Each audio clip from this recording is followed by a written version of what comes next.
हरिः ओं स्वस्ति श्री गणेशाय नमः।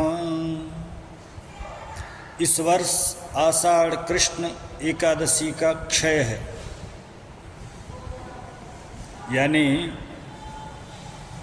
शनिवार 21 जून 2025 प्रातः 7:19 तक दसवीं तिथि रहेगी।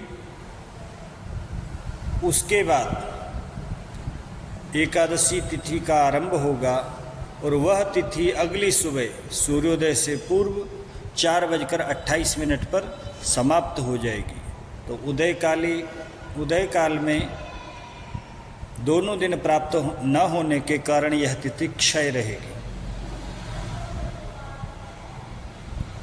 इस स्थिति में स्मार्तों को, गृहस्थियों को एकादशी का व्रत, योगिनी एकादशी का व्रत दसवीं विद्या एकादशी में ही करना होगा, क्योंकि ऐसा न करने पर द्वादशी के दिन वैष्णवों के व्रत के साथ ही व्रत करने पर उनको पारणा त्रयोदशी में करनी होगी, जो कि उनके लिए सर्वथा निषिद्ध एवं वर्जित मानी गई है।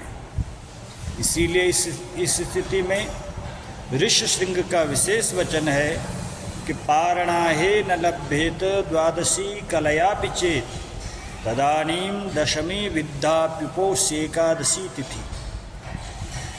यदि पारण के लिए द्वादशी न प्राप्त हो तो दसवीं से युक्ता एकादशी में ही व्रत करना चाहिए।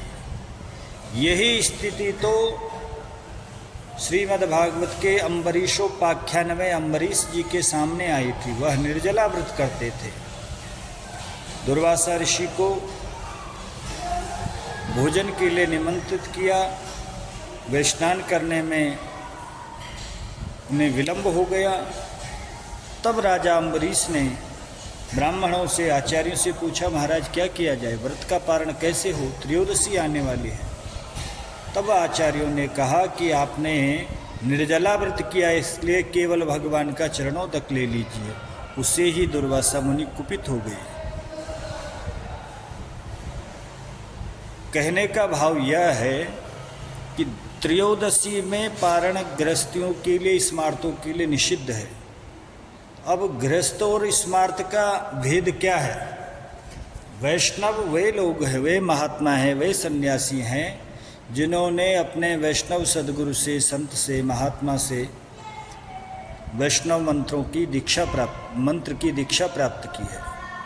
वे गृहस्थी भी जिन्होंने किसी वैष्णव संत सद्गुरु से दीक्षा प्राप्त की है, वे भी वैष्णव हैं। वे भी द्वादशी में व्रत करके त्रयोदशी में पारण कर सकते हैं, लेकिन साधारण गृहस्थ जनों को